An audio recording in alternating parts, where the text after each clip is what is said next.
پھر ایک عجیب بلاغت ہے قرآن کی. اگر کہا ہوتا, اگر کوئی کہے الشکر والثناء للہ, اردو میں تو ہم 2 لفظوں سے ترجمہ کریں گے نا, کیونکہ ہمارے پاس ایک لفظ ایسا نہیں ہے جو ان دونوں کو جمع کر دے ایک میں. تو ہم اردو میں ترجمہ کریں گے شکر اور ثنا اللہ کی ہے یا اللہ کے لیے ہے. اگر ہم عربی میں کہیں الشکر والثناء للہ, جس طرح ہم اردو میں 2 لفظ استعمال کر رہے ہیں اسی طرح اگر ہم عربی میں بھی 2 لفظ استعمال کر رہے ہیں تو کیا فرق پڑے گا؟ بات تو پھر بھی ایک ہی ہو گئی نا. حمد میں 2 الفاظ آ گئے, اسی طرح شکر اور ثنا میں 2 الفاظ آ گئے. تو اصل میں عربی زبان اللہ تعالیٰ نے اس لیے چنی کہ اس کے اندر بہت زیادہ سینسٹیوٹی ہے, بہت حساسیت ہے. اگر آپ 2 لفظ استعمال کرو گے نا تو اس کے معنی بدل جاتے ہیں. ایک معنی یہ ہوتا ہے کہ کچھ چیزوں کے لیے شکر اور کچھ اور چیزوں کے لیے ثنا. اگر آپ 2 لفظ استعمال کرو گے تو اس کا مطلب لازمی یہ نہیں رہتا کہ ایک ہی چیز کے لیے شکر اور ثنا اکٹھے ہیں. شکر کبھی اور ثنا کبھی اور. جیسے آپ کہیں یہ سائیکل اور یہ گاڑی میرے استعمال میں ہے, اگر آپ دونوں کو کہیں اس کا مطلب یہ بھی ہو سکتا ہے کہ کبھی کبھی سائیکل اور کبھی کبھی گاڑی اکٹھی نہیں, اکٹھی بہت مشکل ہوتی ہے.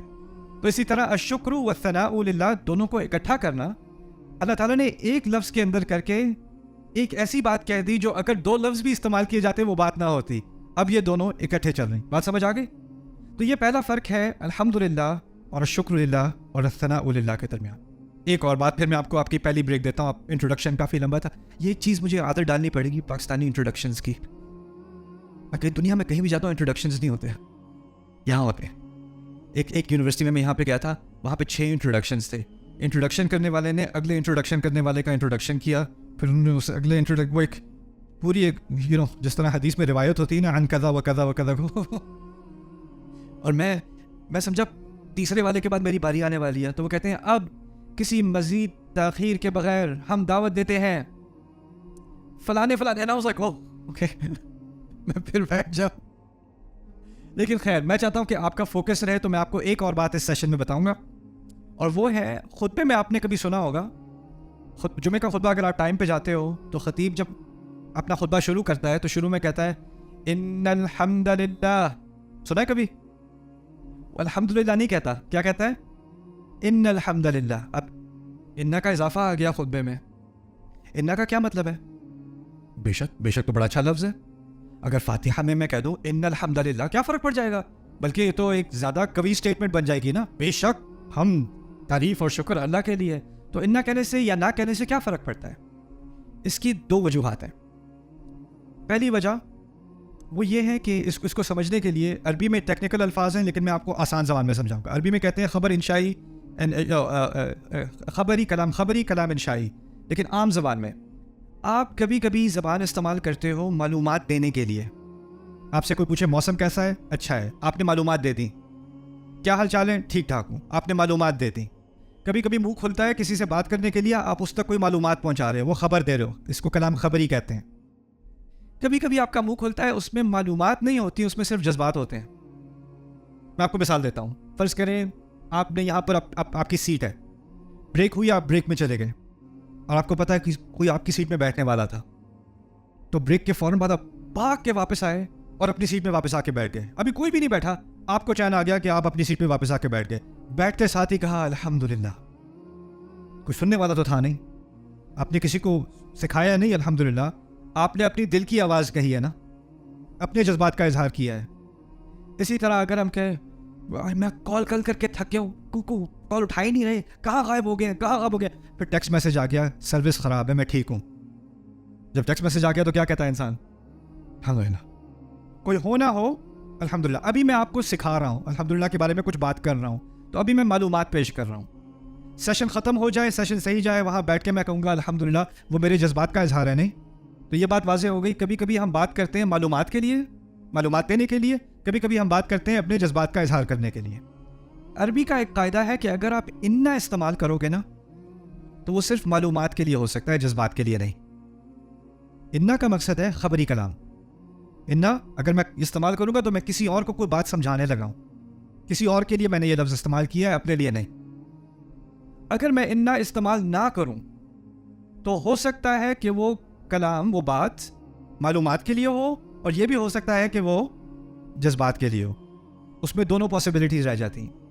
اب فاتحہ میں کبھی کبھی آپ فاتحہ پڑھیں گے کسی کو دعوت دینے کے لیے. آپ اندازہ کرو قریش کے زمانے میں کوئی فاتحہ پڑھ رہا ہو, کوئی صحابی فاتحہ پڑھ رہے ہوں, اور کوئی مشرک پاس سے گزرے, اس کو معلومات ملی نا. لیکن ہو سکتا ہے اسی وقت جو صحابی وہ فاتحہ پڑھ رہے ہیں وہ اپنے دل سے پڑھ رہے ہیں, اپنے لیے پڑھ رہے ہیں, یعنی اس کے دونوں اثرات باقی رہ گئے انا نکالنے کی وجہ سے. یہ بات سمجھ میں آ گئی؟ پھر خطیب کیوں کہتا ہے ان الحمدللہ؟ اس کی کیا تک بنتی ہے؟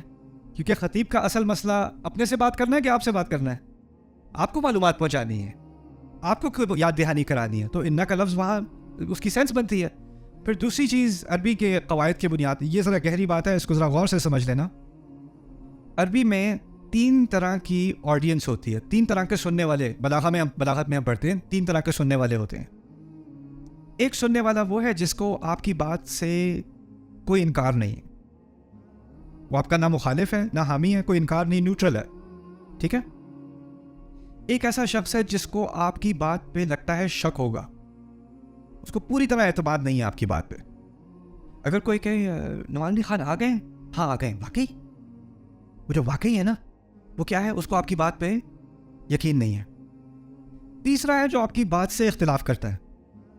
3 طرح کی آڈینس ہے, اتفاق کرنے والا, شک کرنے والا اور انکار کرنے والا. 3. عربی میں جب آپ بات میں زور ڈالتے ہو نا انا کے ذریعے, اور بھی الفاظ ہیں, جب آپ ایک زور ڈالتے ہو نا تو اس کا مقصد ہوتا ہے کسی ایسے شخص سے بات کرنا جس کے دل میں شک ہو. جس کے دل میں شک ہو, اس کے شک کو ہٹانے کے لیے آپ کو تھوڑی بات میں زور ڈالنا پڑتا ہے, اور اس کے لیے کئی الفاظ ہیں. ان میں سے ایک بہت عام استعمال کیا جانے والا لفظ ہے انا. اگر آپ انا استعمال نہیں کرو گے تو کیا بات سامنے آتی ہے؟ جس سے آپ بات کر رہے ہو وہ آپ کی بات سے متفق ہے, اس کو آپ کی بات میں نہ کوئی انکار ہے نہ کوئی شک ہے. فاتحہ میں انا نہ استعمال کرنے سے اللہ تعالیٰ نے یہ درس بھی سکھا دیا کہ یہ بات, یہ حقیقت الحمدللہ, یہ ہر انسان کی روح کے اندر, اس کی روح کو اس سے اتفاق ہے, چاہے وہ باہر سے ہندو ہو, باہر سے عیسائی ہو, باہر سے ایتھیسٹ ہو, باہر سے جاہل ہو, جو بھی ہو, اندر سے حقیقت یہ ہے کہ اس کو اتفاق ہے. اس کی فطرت سے بات کی جا رہی ہے, اسی لیے اس کو سورۃ الفطرہ بھی کہا گیا ہے. یہ فطرت کی صورت ہے, انسان کی نیچر میں اس نتیجے کو قبول کرنا ہے, اور اس لیے وہاں انا کے ڈالنے سے اس کے اثر پر کمی آ جاتی. کبھی کبھی ہم سمجھتے ہیں زیادہ الفاظ استعمال کرو گے تو زیادہ اثر ہوگا. نہیں, کبھی کبھی کم الفاظ استعمال کرنے سے اثر بڑھ جاتا ہے. تو یہاں انا والی بات سمجھ میں آ گئی. میں یہ بس ایک ایکسپیریمنٹ ہے ابھی. اللہ تعالیٰ کی تعریف اور اللہ کے شکر کی جو تعبیر قرآن نے استعمال کی الحمدللہ, وہ کتنے اور طریقے سے ہم کہہ سکتے تھے, اور اگر ان میں سے کوئی اور طریقہ ہم استعمال کریں تو کیا فرق پڑتا ہے؟ اگر ہم کہتے ہیں قرآن اتنا پرفیکٹ ہے, اس میں کوئی لفظ اپنی جگہ سے بدل نہیں سکتا, تو چلو یہ ایکسپیریمنٹ کرتے ہیں, تھوڑے تھوڑے بدل کے دیکھتے ہیں کیا فرق پڑ جاتا ہے. ایک اور ابھی لگتا ہے آپ اتنا نہیں سوئے ابھی, تو میں ایک اور آپ کے سامنے رکھ دوں. عید کی نماز جب ہم جاتے ہیں تو کیا پڑھتے ہیں؟ رستے میں تکبیرات پڑھتے ہیں, اللہ اکبر, لا الہ الا اللہ, واللہ اکبر, وللہ الحمد. الحمدللہ نہیں کہتے, وللہ الحمد کہتے. یعنی اس جملے کو ہم نے الٹ دیا. عام طور پہ الحمد پہلے, للہ بعد میں, لیکن یہاں پر للہ پہلے اور حمد بعد میں, یہ فلپ کر دیا ہم نے. یہ کیوں؟ اور قرآن میں 6 مرتبہ غالباً الحمدللہ کا لفظ استعمال ہوا ہے, لیکن ایک مرتبہ للہ الحمد بھی استعمال ہوا ہے سورۃ الجاثیہ میں. فللہ الحمد رب السماوات ورب الارض رب العالمین وله الكبریاء فی السماوات والارض وهو العزیز الحکیم. للہ الحمد بھی استعمال ہوا ہے. تو عربی میں حمد کے 2 طریقے قرآن میں پائے جاتے ہیں, للہ الحمد اور الحمدللہ. فرق کیا ہوا؟ اصل میں قرآن میں کبھی کبھی اس ترتیب کے بدلنے سے معنی میں فرق آ جاتا ہے, اور اس ترتیب کے بدلنے سے بھی ایک فرق جو آتا ہے وہ ہے صرف کا اضافہ. للہ الحمد کا ترجمہ ہوگا حمد صرف اللہ کے لیے, الحمدللہ کا معنی ہوگا حمد اللہ کے لیے, لیکن للہ الحمد حمد صرف اللہ کے لیے. پھر یہی بات سامنے آتی ہے, صرف کہنے سے بات میں زیادہ قوت آتی ہے. تو فاتحہ میں اگر للہ الحمد کہا ہوتا اور شروع سے یہ بات سکھا دی گئی ہوتی کہ حمد صرف اور صرف اللہ کے لیے, تو وہاں صرف کا لفظ استعمال کیوں نہیں کیا, الحمدللہ کیوں کہہ دیا؟ اس کو سمجھنے کے لیے پہلے جاثیہ کی طرف, میں نے کہا تھا سورۃ الجاثیہ میں للہ الحمد ہے نا, شروع سے سورۃ الجاثیہ کی شروعات سے مشرکون کے ساتھ ایک مقابلہ ہے. مشرکوں کے عقائد پر حملہ کیا جا رہا ہے. اللہ تعالیٰ کی وحدانیت کی دلائل دی جا رہی ہیں. کیوں ایک اللہ کو مانو, اس کے ساتھ باقیوں کو شریک کیوں نہ ٹھہراؤ. اور اس تمام بات کے آخر میں کہا حمد صرف اللہ کے لیے ہے, کیونکہ بات کس سے کی جا رہی ہے؟ شرک کرنے والے سے. اس سے اگر آپ کہو حمد اللہ کی کرو تو وہ کہے گا وہ تو میں کرتا ہی ہوں, اور ساتھ میں یہ کچھ اور بھی ہیں ان کے بھی کرتا ہوں. یعنی اس کو الحمدللہ سے انکار نہیں ہے, اس کو للہ الحمد سے انکار ہے. تو کیونکہ اس کو شرک ہے نا اس کا مسئلہ, تو اس کے شرک کے حل کے لیے اس سے کہا گیا للہ الحمد. لیکن فاتحہ میں کیا مشرکون سے بات ہو رہی ہے؟ فاتحہ میں کس سے بات ہو رہی ہے؟ ہر انسان سے, اور ہر انسان کی فطرت سے. اور انسان کی فطرت کے اندر یہ ڈیبیٹ ہے ہی نہیں, یہ مسئلہ ہے ہی نہیں کہ ایک سے زیادہ رب ہے کہ نہیں. ہمارے اندرون ہماری گہرائیوں کے اندر ایک رب ہے. اسی لیے الحمدللہ جو بات دل میں ہے وہی سامنے آ گئی الحمدللہ, اسی لیے وہاں للہ الحمد نہیں ہے. اوکے, کسی نے بہت اچھا سوال پوچھا پچھلے لیکچر کے بارے میں, عید کی نماز پہ ہم للہ الحمد کیوں کہتے ہیں؟ میں نے کیا کہا تھا للہ الحمد کے بارے میں؟ کیا معنی ہے اس کے؟ ہم صرف اللہ کے لیے. اور وہ تو کسی مشرک کی مخالفت میں آپ کہو گے نا کہ ہم صرف اللہ کے لیے, تو آپ عید کی نماز پڑھنے جا رہے ہو, اس میں کہاں مشرکین آ گئے؟ عید کی نماز کھل کر تکبیر کرنا یہ فتح مکہ کے بعد ہوا ہے, جب بت سارے ٹوٹ چکے, اور اب مسلمان نماز پڑھنے جا رہے ہیں پہلی دفعہ, اور مکے میں اس بات کا مظاہرہ ہو رہا ہے کہ اب سے حمد صرف اللہ کے لیے ہوگی, اب بڑائی صرف اللہ. اللہ اکبر, اللہ اکبر, لا الہ الا اللہ, اللہ اکبر, اللہ اکبر, وللہ الحمد. وہاں اس بات کی سینس بنتی ہے, اور اسی کو ہم ہمیشہ سیلیبریٹ کر رہے ہیں, اسی فتح کو.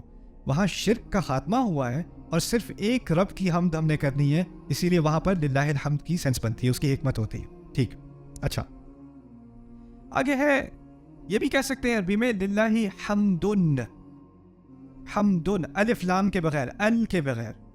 اگر آپ للہ حمدن کہیں گے تو اس کا معنی یہ ہوگا کچھ حمد اللہ کے لیے. وہ تو آپ کو ویسے ہی واضح ہو جائے گا کیوں مناسب نہیں ہے. ال استقراق بھی کہتے ہیں اسے, ال سے کیا بنتا ہے؟ تمام حمد اللہ تعالیٰ کے لیے. اور یہ ایک قرآن کا فلسفہ ہے, تمام حمد اللہ تعالیٰ کے لیے. دیکھیں, میری زندگی میں, آپ کی زندگی میں, ہم نے کچھ چیزیں, کچھ کامیابیاں ہمیں ملی ہیں زندگی میں. آپ کالج یونیورسٹی سے گریجویٹ ہوئے ہو, آپ کو کوئی جاب ملی ہے, آپ کو کوئی بزنس سکسیزفل ہوا ہے. یہ تمام جو کامیابیاں ہمیں زندگی میں ملتی ہیں, یہ اصل میں ہماری نہیں ہے, اصل میں یہ میری کامیابی نہیں ہے. میرے ہاتھ میں صرف کوشش ہے, اور یہ ساری کامیابیاں, ان کو آپ نتیجہ کہہ لیں, نتیجہ میرے ذمہ ہے ہی نہیں. میرے ہاتھ میں صرف اللہ نے کوشش دی ہے, اور اس نے اپنے ہاتھ میں ہمیشہ کیا رکھا ہے؟ نتیجہ. اب دنیا کی نظر میں اگر کوئی مشہور ہو گیا تو مشہوری بھی ایک طرح کی کامیابی سمجھی جاتی ہے, تو کہتے ہیں ماشاءاللہ آپ تو بڑے مشہور ہو گئے, آپ تو بڑے یہ ہو گئے. مشہوری اس سے نہیں آئی, مشہوری کہاں سے آئی تھی؟ اللہ سے آئی تھی. آپ کا بزنس تو بڑا چل گیا, انویسٹمنٹ اس نے کی ہے, محنت اس نے کی ہے, لیکن جو بزنس چلا ہے نا, وہ کس نے چلایا ہے؟ وہ اللہ نے چلایا ہے. تو ہم کہتے ہیں تمام حمد اللہ کے لیے. وہ کیا ہے کہ کوشش تو میں نے کی ہے, لیکن اللہ کی قدر میں مجھ سے کہیں زیادہ کوشش کرنے والے ہیں جس کو اللہ نے نتیجہ نہیں دیا. مجھ سے کہیں زیادہ ذہین ہے, مجھ سے کہیں زیادہ عقل مند ہے, جن کو اللہ نے یہ موقع نہیں دیا, جن کے لیے دروازے نہیں کھولے. اور یہ میرے لیے اس لیے نہیں کھولے کہ میں زیادہ مستحق ہوں. کبھی اللہ امتحان لیتا ہے زیادہ دینے سے, کبھی اللہ امتحان لیتا ہے کم دینے سے. الحمدللہ سے یہ بات ذہن میں ہمیشہ رہتی ہے کہ جو کچھ اچھا آ رہا ہے نا میری زندگی میں بھی, آپ کی زندگی میں بھی, وہ اصل میں ہمارا کارنامہ ہے ہی نہیں, وہ اصل میں اللہ تعالیٰ کی طرف سے. وَأَن لَيْسَ لِلْإِنسَانِ إِلَّا مَا سَعَى. انسان کی ملکیت میں کوئی چیز ہے ہی نہیں سوائے ان کوششوں کے جو اس نے کی. کوشش کے علاوہ کچھ نہیں ہے میرا. کوئی مجھے کہتے ہیں ماشاءاللہ آپ کو تو بہت لوگ سنتے ہیں. میں نے کہا میں تھوڑی سناتا ہوں, جو میں بول رہا ہوں وہ میری کوشش ہے. جو اللہ تعالیٰ کسی کے دل میں ڈال رہا ہے کہ اس کی بات سن لو, وہ میری طرف سے تھوڑی آیا ہے, وہ تو اللہ تعالیٰ کی طرف سے آیا ہے. اور وہی بات کوئی سنے اور کہیں اس سے میری زندگی بدل گئی, اور وہی بات کوئی اور سنے اور کہے یہ کیا بکواس کر رہا ہے, یہ کیا بورنگ بات کر رہا ہے, میں اپنا ٹائم برباد نہیں کر رہا یہاں پہ. یہی ہوتا ہے نا, کسی کے کان میں اللہ تعالیٰ نے کن فیکون ڈال دیا ہے, کسی کے کان میں نہیں ڈالا, اس کا مجھ سے کوئی تعلق ہے ہی نہیں. یہ بھی الحمدللہ کا ایک نتیجہ ہے. اچھا آگے چلتے ہیں. للہ الحمد سے ہاں یہ ایک اہم لیسن ہے اس کا. عربی گرامر کو مجھے اردو میں کچھ سمجھانا پڑے گا. اسم اور فعل کا فرق. اردو میں آپ نے سیکھا ہوگا فعل ماضی، فعل حال، فعل مستقبل. ایک زمانے میں سیکھا ہوگا جب جیل میں تھے، اسکول میں تھے. اچھا، فعل حال، فعل ماضی، فعل حال، فعل مستقبل. اسم کا کوئی صیغہ نہیں ہوتا ہے. اس میں حال، اس میں ماضی، اس میں مستقبل. اسم کا کوئی ٹینس نہیں ہوتا، نہ وہ ماضی میں ہوتا ہے، نہ حال میں ہوتا ہے، نہ مستقبل میں ہوتا ہے. جیسے یہ میز ہے، میز کا نہ ماضی ہے، نہ حال ہے، نہ مستقبل ہے. اس کا کوئی، لیکن میں کہوں کھایا، بیٹھا، پڑھا، تو پڑھنے کا ایک ماضی ہے، میں نے کل پڑھا، یا میں ابھی پڑھ رہا ہوں، یا میں کل پڑھوں گا. یعنی افعال کا یا تو ماضی ہوتا ہے، یا حال ہوتا ہے، یا مستقبل ہوتا ہے. اگر میں کہوں میں اللہ کی حمد کرتا ہوں، میں اللہ کی حمد کرتا ہوں، میں نے فعل استعمال کیا کہ نہیں؟ فعل استعمال کیا نا. تو اگر کہا ہوتا احمد اللہ، میں اللہ کی حمد کرتا ہوں، بات تو پھر بھی ٹھیک ہوتی. احمد اللہ رب العالمین الرحمن الرحیم مالک یوم الدین، ایسے ہو جاتی بات. یا ہم کہتے نحمد اللہ، جیسے خطیب کہتا ہے شروع میں، آپ کے سونے سے پہلے آپ نے سنا ہوگا ان الحمد للہ نحمدہ ونستعینہ. سنا ہے کبھی؟ نحمدہ، ہم اس کی حمد کرتے ہیں. عربی میں کہتے ہیں ہم اس کی حمد کرتے ہیں. تو یہ فعل کا استعمال ہے. قرآن نے کیا کہا ہے؟ حمد اللہ تعالیٰ کی ہے. جیسے میں کہوں یہ میز اس ادارے کی ہے، تو حمد کا لفظ جو قرآن نے استعمال کیا ہے وہ فعل استعمال کیا یا اسم استعمال کیا ہے؟ اسم استعمال کیا ہے. تو اسم استعمال کرنے میں اور فعل استعمال کرنے میں کیا فرق پڑ جاتا ہے، یہ بات سمجھ لیں. پہلی بات میں نے کہی تھی فعل تو 3 طرح کے ہوتے ہیں، یا تو ماضی میں، یا حال میں، یا مستقبل میں. فرض کرو میں کہوں میں حمد کرتا ہوں. پہلی بات یہ کہ کس سیدھے میں بات ہو رہی ہے، ماضی، حال اور مستقبل. کس میں بات کی میں نے؟ حال میں. یعنی میں نے اس بات کی کوئی ضمانت دی کہ میں ماضی میں بھی کر رہا تھا، اور نہ میں نے اس بات کا ذکر کیا کہ میں مستقبل میں کروں گا، نہ وہ میرے بس کی بات ہے. اور اگر آپ ماضی میں پیچھے جاتے جاؤ تو ایک وقت تھا جب میں کچھ تھا ہی نہیں، لیکن حمد پھر بھی تھی. اور ایک وقت مستقبل میں آنے والا ہے جب میں کچھ ہوں گا ہی نہیں، لیکن حمد پھر بھی ہوگی. تو اس بات کی ضرورت ہے کہ حمد ایسی ہو جو نہ ماضی میں پھنسی ہو، نہ حال میں، اور نہ مستقبل میں. اور اگر آپ نے کوئی ایسا لفظ استعمال کرنا ہے جو وقت کی قید میں پھنسا ہوا نہ ہو تو وہ فعل تو ہو نہیں سکتا. وہ کیا ہونا ہے؟ الحمدللہ. یعنی اس میں اب وقت کی قید نہیں رہی. دوسری بات، جب فعل ہوتا ہے نا کوئی کام، تو اس کا فاعل بھی ہوتا ہے، کرنے والا. میں نے کہا تھا میں حمد کرتا ہوں، کرنے والا کون ہوا؟ میں. اگر میں کہوں ہم حمد کرتے ہیں تو کرنے والے کون ہوئے؟ ہم. اگر میں کہوں تمام مخلوق یا تمام کائنات حمد کرتی ہے تو کرنے والی کون ہوئی؟ تمام کائنات. لیکن جب میں کہوں حمد اللہ کے لیے ہے، جیسے قرآن نے کہا ہے الحمدللہ، حمد اللہ کے لیے ہے، کسی کرنے والے کا ذکر ہے؟ نہ. حمد اللہ کے لیے میں وقت کی قید نہیں ہے اور کسی کرنے والے کا ذکر نہیں ہے، کیونکہ تمام کائنات ہو نہ ہو حمد ہمیشہ رہے گی.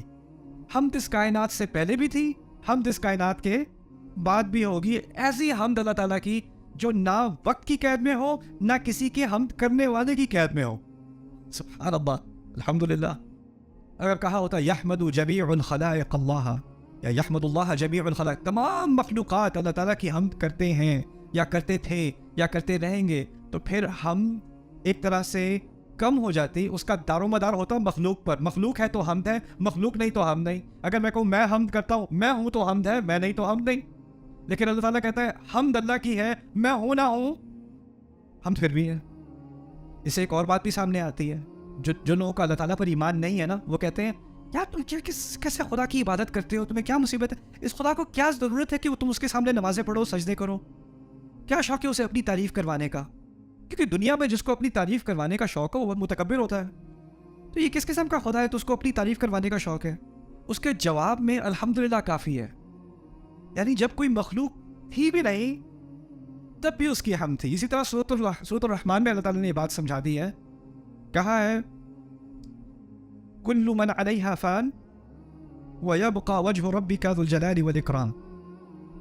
دیکھیں جلال کس چیز کو کہتے ہیں؟ جلال کہتے ہیں جب کسی بادشاہ کی بادشاہی کو بیان کیا جا رہا ہو نا، وہ جلال ہوتا ہے. اور کیا عظیم الشان آپ کی سلطنت ہے یا جو بھی ہے، تعریف کی جا رہی ہے. جلال آج کل کیا ہوگا، کوئی چیمپئن شپ جیت جائے، کوئی میچ جیت جائے، جو فینس کر رہے ہوتے ہیں نا وہ تجلیل کر رہے ہوتے ہیں، جلال دکھا رہے ہوتے ہیں اس کا. اگر کوئی اکیلا ایک آئلینڈ میں بندہ یا ایک میدان میں کوئی بڑا کارنامہ کر لے، کوئی ارد گرد کوئی تعریف کرنے والا نہیں ہو، تو اس کی جلال ہوئی یا نہیں ہوئی؟ جلال کرنے کے لیے آپ کو، جلال ہونے کے لیے آپ کو جلال کرنے والے چاہیے، کوئی تعریف کرنے والا چاہیے، تب تعریف ہوگی نا.